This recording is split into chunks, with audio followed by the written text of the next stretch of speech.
Assalamualaikum anak-anak hebat. Pada pertemuan kali ini kita akan melanjutkan pembelajaran mengenai beriman kepada malaikat Allah. Kemarin kita sudah mempelajari beriman kepada malaikat Allah, mengenai nama-nama malaikat beserta tugasnya. Sekarang kita akan mempelajari sifat-sifat malaikat Allah. Yang pertama, malaikat itu diciptakan dari nur atau cahaya. Yang kedua, semua malaikat taat kepada Allah. Tidak ada malaikat yang tidak menuruti perintah Allah. Apa yang Allah perintahkan kepada para malaikat akan dikerjakan atau dilakukan oleh para malaikat dengan baik. Jika manusia masih ada yang membantah atau tidak melakukan perintah Allah, tidak. Berbeda dengan malaikat. Malaikat selalu mengerjakan perintah Allah.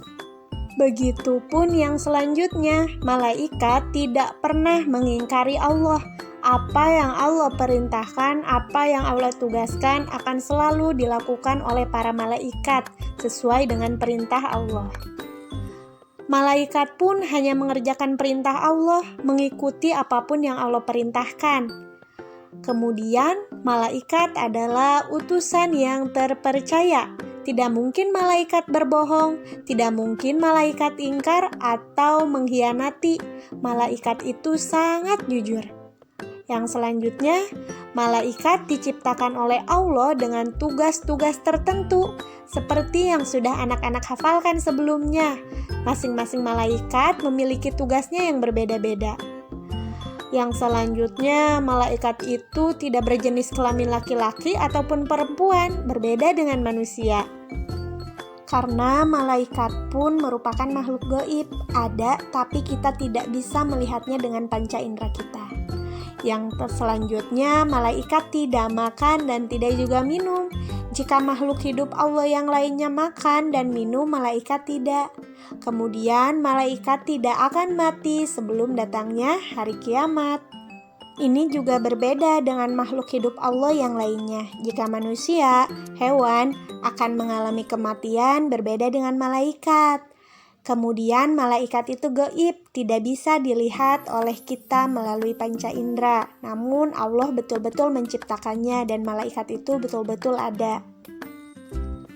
Malaikat juga selalu ada di samping kanan dan di samping kiri kita, yaitu malaikat raqib dan malaikat atid yang selalu mencatat semua amal perbuatan kita. Itulah di antara sifat-sifat malaikat. Yang selanjutnya, hikmah beriman kepada malaikat atau manfaat beriman kepada malaikat.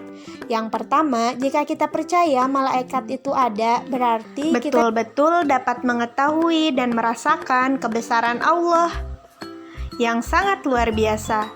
Yang kedua, kita pun dapat mengenal juga merasakan kasih sayang Allah melalui penjagaannya, juga melalui penjagaan malaikat yang selalu mengikuti kita dan mencatat apapun yang kita lakukan, yang nantinya akan dipertanggungjawabkan di akhirat kelak.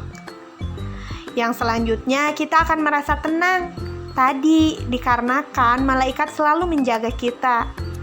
Kemudian, kita akan selalu berusaha menghindari keyakinan yang menyesatkan. Maksudnya, kita akan lebih berhati-hati dalam bersikap, dalam berbuat, karena kita tahu apapun yang kita lakukan, apapun yang kita kerjakan akan dicatat, dan setiap yang kita lakukan akan mendapatkan balasannya dari Allah. Jika kebaikan, kita akan mendapat kasih sayangnya Allah. Sebaliknya, jika kita melakukan hal-hal yang tidak Allah suka, kita akan mendapat azab atau siksanya Allah. Nauzubillah min dalik ya. Anak-anak, Bu Yilda meminta tolong agar anak-anak mengerjakan latihan soal halaman 31-32, bagian 1 dan 2-nya saja di buku tulis atau boleh di buku paket. Semangat terus ya, selamat mengerjakan, semoga menjadi ilmu yang bermanfaat. Sampai jumpa pada pertemuan selanjutnya. Wassalamualaikum.